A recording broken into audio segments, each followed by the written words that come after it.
simple, one really easy technique that you can apply to your next speech or to your next presentation that will take your speech to a new level is to have a look at how you include your audience in your speech.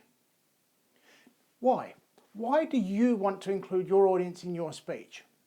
Well, it will help engage their attention, keep them listening to you, keep them engaged in what it is you're saying. But more importantly, it'll personalize what you're saying to them and what you're sharing with them so that they will want to take that away and do something with it. So let's look at some techniques of how you can include your audience in your speech. And when we look at these methods, you'll notice that this is not purely and simply about getting your audience up, standing, doing an activity. That, in most circumstances, is juvenile. What we're looking at here in these techniques is ways that you can do it subconsciously. Your audience won't even realize that you're actively engaging them in your speech. The first technique that you can use is to look at your you to I ratio. Now, what do I mean by this? This is, have a look at the language you're using in your speech. Is your phrasing more, I've done this, I've done that, I think we can do this, I think this? Is it lots of I's, I's, I's? Your audience, when they hear that, will think that what you're saying to them is all centered purely on you.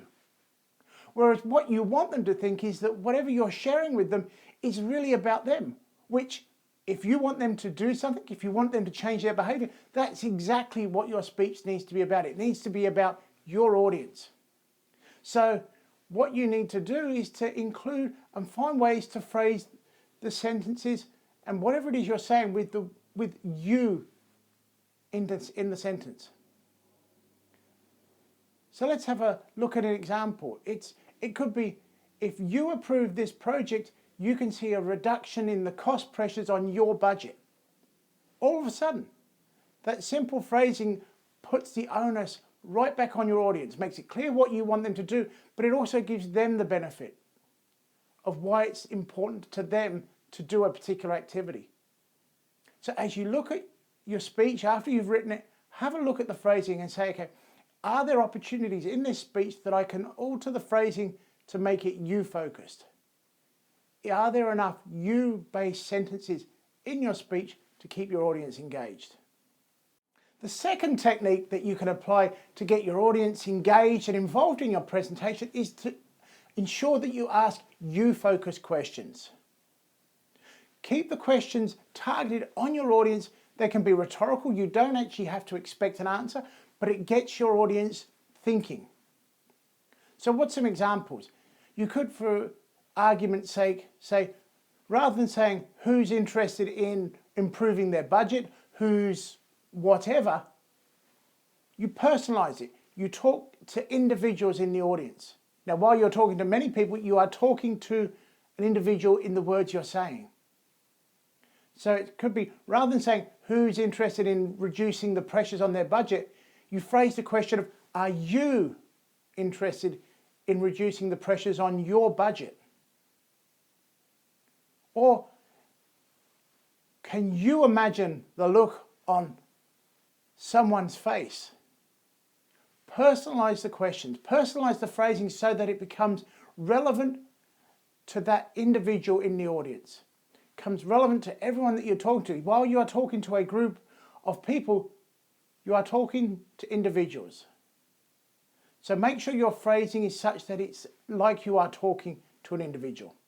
So make sure your questions, and they can be rhetorical or you can actually expect an answer, but make sure that however you are asking the question, make sure that it is you focused. So if you want to include your audience and engage your audience in your presentation or in your speech, look at the two methods we've discussed in this video. Firstly, look at the you to I ratio. Are you referencing you more than you reference yourself in the presentation? Secondly, constantly ask you-focused questions. Look at the phrasing and say, is this talking to an individual or am I talking to a group? And while a speech is delivered to a group, it's always written as if you're talking to an individual. When you apply both of these techniques, you'll find that your audiences get more engaged and more involved in your presentations and in your speech. And the result is a much better outcome. An audience enjoys the speech. They'll actually take away what it is you're sharing with them and they will do something with it. And everyone walks away happy. So look at applying these techniques. And I look forward to helping you with some more tips, techniques and hints at the Public Speaking Skills University. If you haven't been there yet, I encourage you to check it out and enroll in the free mini course that I have available on the site. Check out the link below and I will see you at the university.